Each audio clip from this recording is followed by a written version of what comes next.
In the far west of Nepal, beyond the last roads, beyond the reach of noise and hurry, there exists a place that feels untouched by time.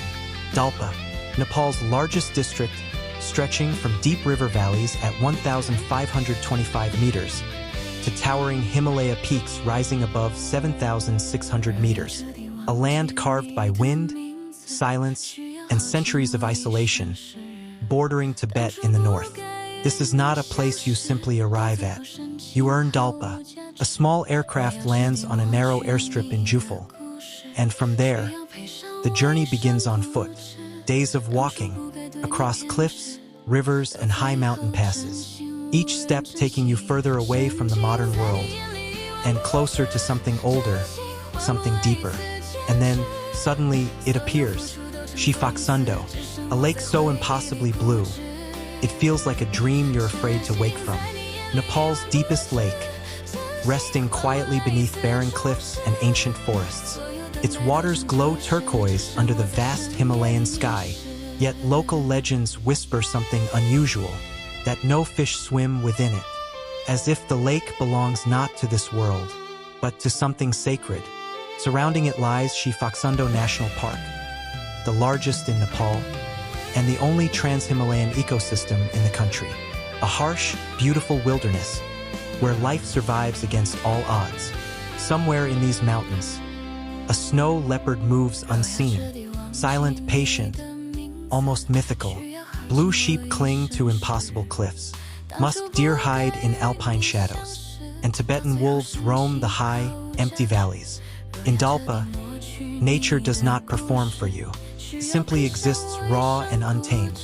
Beyond Phoksundo, the trail climbs higher into Upper Dolpo, a land of high passes, ancient monasteries, and winds that carry stories older than memory. Here, in villages like Dotarap and Ringmo, life follows a rhythm unchanged for centuries. This is one of the last strongholds of the Bon religion, a spiritual tradition that existed long before Buddhism reached Tibet. Prayer flags flutter not just with hope, but with continuity. Rituals passed down through generations, whispering to mountains that have always been listening. Near the sacred Crystal Mountain stands Shey Gompa, a monastery over 800 years old.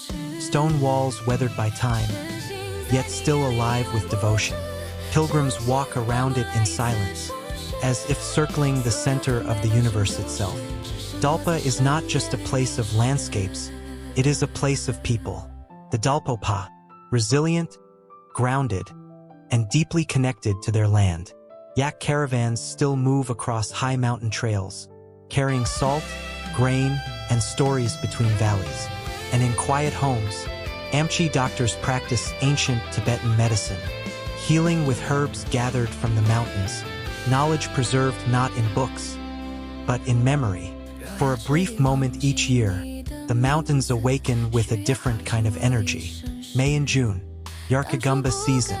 High in the alpine meadows, people search for a tiny, powerful fungus, growing from a caterpillar hidden beneath the soil, worth more than gold, yet earned through patience, hardship, and thin air. Dolpa has inspired explorers, writers, and dreamers. Peter Matheson walked these trails in search of the snow leopard and found something far more profound. Eric Valley captured its spirit in the film Himalaya, where caravans and mountains told stories words could not. But even today, Dolpa remains what it has always been. Remote, mysterious, untouched.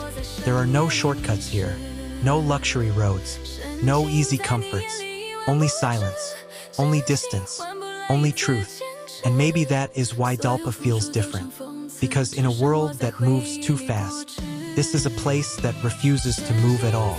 A place where mountains are not just scenery, but presence. Where culture is not displayed, but lived. And where the journey is not about reaching somewhere, but remembering something we have forgotten. Dolpa is not for everyone.